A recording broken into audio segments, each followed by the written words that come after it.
Hello, my name is Megan Eimers, and today I'm going to be presenting on my topic, which is gout.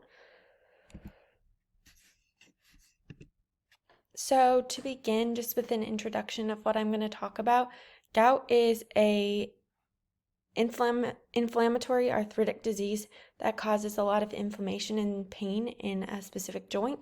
My grandpa Tim suffered from gout for years and years of his life and always complained about how painful it was. And so that's why I wanted to research this topic and present to you guys today about it. So, to begin, we'll start off with some signs and symptoms of gout. So, the initial onset of gout actually happens pretty quickly, and then it can last for days to weeks. So, it can last a really long time, and during this time, it's very painful for the patient. My grandpa's gout lasted 2 to 3 weeks, and signs and symptoms of gout include inflammation around a joint. Most commonly, it's the big toe, as you can see in this picture here, but it can also be the ankle, the knee, the hands, or any other joint. My grandpa had it in his hand quite a bit. Some of the symptoms of gout are pain, swelling, redness, and heat in the joint area. So now going into what causes gout. So as you could see in this last picture here, we have this buildup of uric acid crystals, and that is what causes gout. So excess uric acid causes gout, and that's called hyperuricemia. And we get excess uric acid we make uric acid by breaking down purines that we eat in food. And so if we eat food with a lot of food with high purine amounts, then that can lead to hyperuricemia, and it forms those crystals in the joints that I showed on the last page. So this results in a lot of pain and swelling, and there are some pre-existing risk factors that can make this condition more common. So if you were born male, obesity, chronic health conditions such as diabetes, heart failure are all things. Alcohol, high purine diet are all risk factors that would make you more susceptible to getting gout.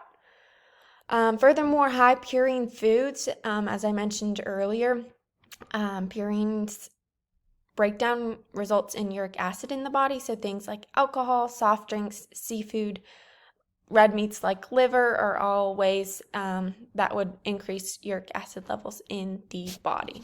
So that's the causes. So now to diagnostic testing. So when a person wakes up in this intense pain and swelling, what are they to do? So gout is diagnosed by a physician when the patient is actively having a flare. So that's the thing, the patient needs to be in this process of a flare to be diagnosed. Then the doctor does a physical examination, x-rays, labs, and symptoms, and kind of looks at all of that and then is able to diagnose gout. Now, gout is an inflammatory arthritic condition, as I mentioned earlier, and there are a lot of those, so it's important that the person who is diagnosing the inflammation as gout is someone who is knowledgeable in the area. And that leads me into my next slide, which is treatment. So a rheumatologist is a person who specializes in conditions like gout, and so they would be an effective person at treating and diagnosing gout, or their physician assistant or somebody on their team. To help with the pain that gout causes because of that inflammation in the joint, non-steroid anti-inflammatory drugs can be helpful, like ibuprofen.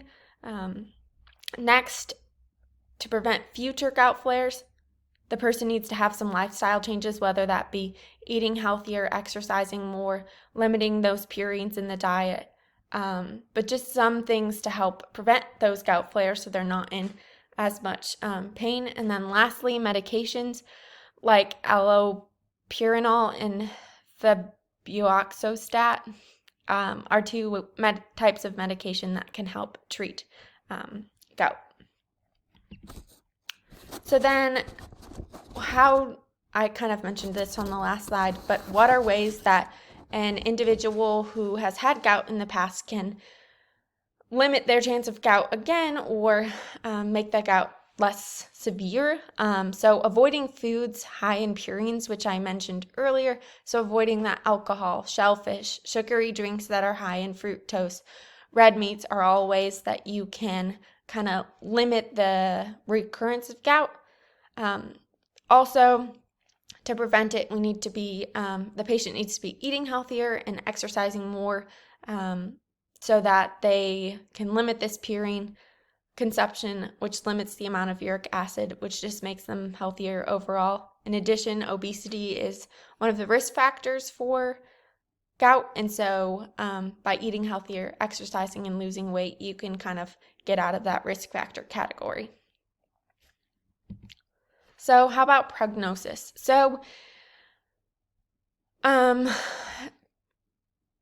is a reoccurrent thing if it's not managed, and so finding and sticking to an exercise routine to help lose weight, talking to your rheumatologist, protecting your joints from injury, and just living a healthier lifestyle overall can help limit your chance of future gout attacks.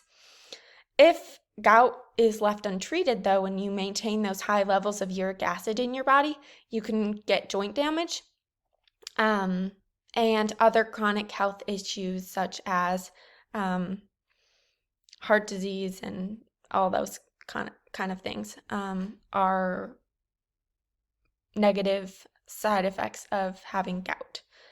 So managing your lifestyle and really creating healthy habits are ways that you can prevent future gout attacks and live a healthier life. And then here are my references. I used CDC, Cleveland Clinic, and the Mayo Clinic. Thanks for listening.